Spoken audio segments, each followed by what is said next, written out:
आज भगवान राम का जन्मदिन है। नवमी तिथि मधुमास पुनीता, शुक्ल पक्ष अभिजित हरिप्रीता। विप्रधेनु सुरसंत हित, निन्न मनुज अवतार, निज इच्छा निर्मित नु माया गुण गोपाल। घर घर बाज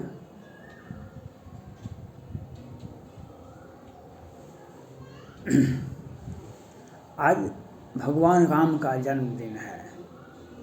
नवमी तिथि आज के दिन, आज से 1.5 लाख वर्ष पहले भगवान राम का जन्म हुआ था।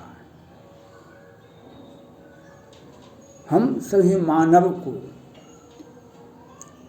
भगवान राम के बारे में सोचना समझना चाहिए। भय प्रगट कृपाला, दीन दयाला, कौशल्या हितकारी। कौशल्या उनकी माता का नाम था, लेकिन वही राम कैकेयी के से भी आशीर्वाद लेती है। और वही राम सबरी के आश्रम में जाकर के उनके आंगन का शोभा बढ़ाते हैं और उनके हाथों से खाते हैं। सबरी के आश्रम में भगवान राम जाते हैं, आपने देखा, और उनके हाथों से बेर खाते हैं। तो आप समदर्शी होना पड़ेगा। राम का आचरण समदर्शी है, सबों को सम्मान देते हैं।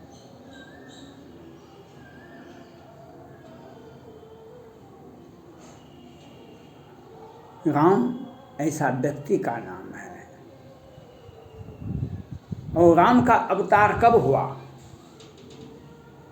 राम का अवतार कब हुआ? राम का अवतार तब हुआ जब रावण का अत्याचार बढ़ गया। रावण का अत्याचार, हाहाकार मचने लगा, नारी का अपहरण होने लगा और रावण राज स्थापित हो गया। घर घर एक तांडव होने लगा। उसके बाद सारे संत महात्माओं ने भगवान शिव के सन्मुख जाकर के जो कोई उपाय निकाले। भगवान शंकर ने कहा भगवान कहाँ नहीं है। सभी देवता ने कहा कि चलिए वैकुंठ लोग विष्णु भगवान को समस्या सुनावें।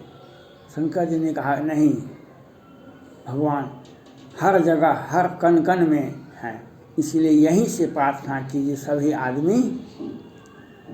भगवान शंकर के नेतृत्व में सभी देवी देवता पूजा किए, तब भगवान का अवतार हुआ। आज पूरे विश्व में राम लला का जन्मदिन है, जन्मोत्सव है। नवमी तिथि मधुमास पुनीता, शुक्ल पक्ष अभिजित हरिप्रीता। इसलिए आज हमको सभी बेर भुला करके राम के एक आदर्श को सुनना पड़ेगा, समझना पड़ेगा और रामायण रामचरितमानस पढ़ना पड़ेगा।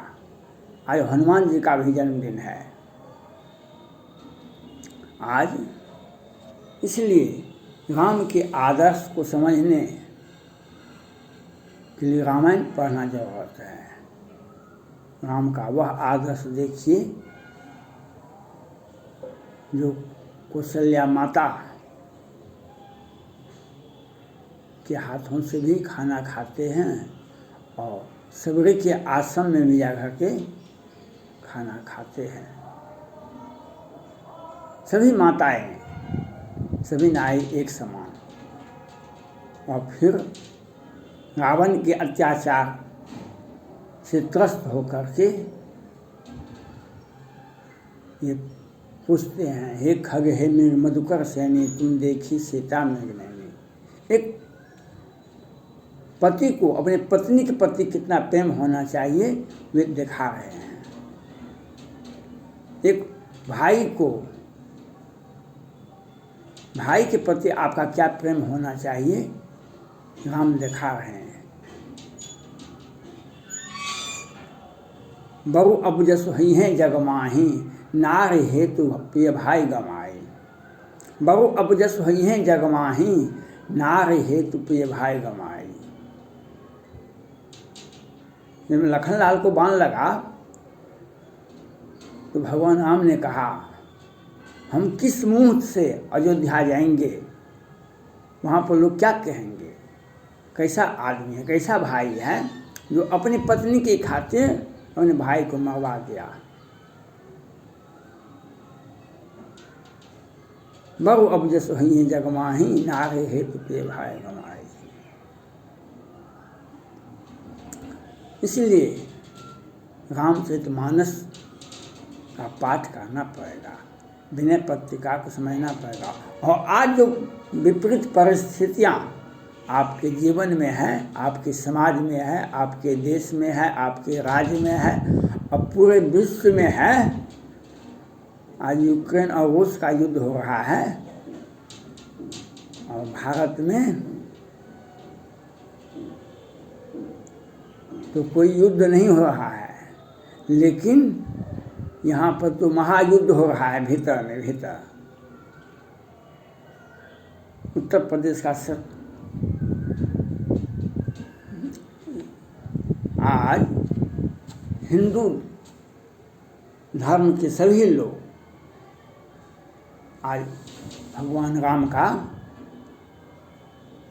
जन्मोत्सव मनाएंगे, जन्मदिन मनाएंगे। हर घर में पूजा पाठ होगा, सत्यनारायण भगवान का पूजा होगा, ध्वजा बदलेगा। और अयोध्या में तो कोई बात ही नहीं, एक से एक आयोजन होगा। लेकिन आज उस बारे में सोचिए आप। आज अगर आप मुसलमान हैं तो आपको कुरान पढ़ना पड़ेगा और आपको नमाज अदा करना पड़ेगा। आप हिंदू हैं तो आपको हर हाल में रामायण पढ़ना पड़ेगा, रामचरितमानस पढ़ना पड़ेगा। आप क्रिश्चियन हैं तो हर हाल में आपको बाइबल पढ़ना पड़ेगा और गिरजाघर में जाना पड़ेगा। आप बौद्धिस्ट हैं तो आपको बौद्ध धर्म के धर्म ग्रंथ का पालन करना पड़ेगा। आप सिख हैं तो आपको गुरु ग्रंथ साहब का अध्ययन करना पड़ेगा। आज जो विपरीत परिस्थितियां हैं देश और दुनिया में और भारत में और खास करके बिहार में, आपको भगवान राम ही बचा सकते हैं, आपको अल्लाह ही बचा सकते हैं, दूसरा कोई भी आदमी नहीं बचा सकता है। आज परसों बिहार के सहरसा जिला के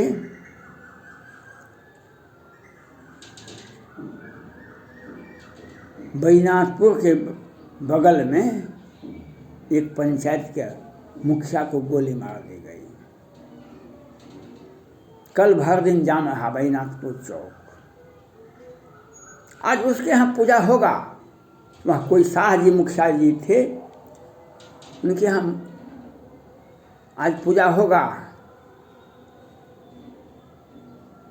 ये महीना, ये अप्रैल का महीना 10 मार्च को उत्तर प्रदेश का चुनाव परिणाम आया। 10 मार्च के बाद बिहार में हत्या दर हत्या, हत्या दर हत्या, हत्या दर हत्या होना शुरू हो गया। मेहता जी की हत्या होती है दानापुर में, बिहार के दानापुर में। और वीर कुंवर सिंह 1857 के स्वतंत्रता सेनानी महायोद्धा उनके प्रपुत्र की हत्या होती है। उसके बाद फिर 2-3 व्यवसायियों की हत्या दिन उजाले में पटना सिटी में होता है। और फिर होता है, अब फिर कल परसों में सहरसा जिला के बैजनाथपुर चौक के बगल में एक मुखिया शाह जी थे, मुखिया जी, उनका हत्या कर दिया गया। ये उत्तर प्रदेश में चुनाव हुआ, लेकिन हत्या हमारे बिहार में हो रहा है। और यह हत्या का सिलसिला ऐसा है, ये हत्या का सिलसिला ऐसा लगातार चल रहा है, जैसे कोई जीत जाता है तो फटक्का फोड़ता है और कोई हार जाता है तो हत्या करवाना शुरू कर देता है। उसी प्रकार से हत्या हो रहा है बिहार में उत्तर प्रदेश चुनाव के बाद, क्योंकि वहाँ पर जदयू को अपार विफलताएं हाथ लगी। ये तो कहते थे हम आदिनाथ योगी को भी हटा देंगे पद से और हम भारत के सबसे बड़ी पार्टी ही बन जाएंगे, मुकेश सहनी जी को वो भेजे, लेकिन उन्हें विफलता हाथ लगी तो अब बिहार में हत्या हो रहा है। यह हत्या कब कब होता है मैं आपको बता देता हूँ। 2020 के अंतिम में बिहार विधानसभा का चुनाव हुआ, चुनाव परिणाम आ गए और 1 जनवरी को पटना में रूपेश कुमार सिंह की हत्या होती है, प्रथम सप्ताह में पटना के पुनैचक में। उसके बाद पंकज सिंह की हत्या होती है, उसके बाद नारायण सिंह के भाई की हत्या होती है। और दिन के उजाले में 12 बजे से 3 बजे के बीच में 29 मार्च 2021 को 5 राजपूत जवान, और वह भी सभी सेना में थे, कुछ रिटायर कर गए थे, कुछ ऑन ड्यूटी थे, उसकी हत्या 12 बजे से 3 बजे हो जाती है। बिहार सरकार को, क्योंकि बिहार विधानसभा में इन्हें कोई उपलब्धि नहीं हुई, इनकी हार हुई और 30 इनको 44 सीटें मिला, उसमें भी 30 याचिकाएँ पटना हाईकोर्ट में लंबित है। इसीलिए भाजपा को दिए आप वोट, राजद को वोट दिए, उन लोगों को तो बहुमत मिल, बहुत बड़ी पार्टी बन गई, लेकिन हमको तो वोट दिए नहीं, तो आपका हम हत्या करवा देते हैं। इसी के सिलसिले में उस वक्त 2021 में 3 महीना लगातार देखिए किस तरह से हत्या हुआ था। 3 महीना 2021 में, 2020 में के अंतिम में बिहार विधानसभा का चुनाव हुआ था, और 2021 के 3 महीना जनवरी से मार्च तक देखिए कितनी हत्याएं हुई थी। और किस जाति की हत्या हुई थी? राजपूत जाति का और वैश्य जाति का। आज उत्तर प्रदेश में हत्या हो रही है, उत्तर प्रदेश में सरकार बनी, उत्तर प्रदेश में आदिनाथ योगी जी का दूसरा कार्यक्रम शुरू हुआ, लेकिन हत्या देखिए बिहार में किस तरह से हत्या हो रहा है, किस तरह से हत्या हो रहा है। प्रत्येक दिन हत्या हो रही है। और बिहार सरकार अशोक सम्राट का जन्मदिन मना रहे हैं। अशोक सम्राट लगता है बिहार से ही आते हैं, इन्हीं के बिहार सरकार के ही सगे संबंधी होंगे। और बिहार में हत्या दर हत्या हो रहा है। धन्यवाद। इसलिए आपको भगवान राम के शरण में रहना पड़ेगा, नहीं तो ये रावण का दूसरा कार्यकाल ही है बिहार में। धन्यवाद।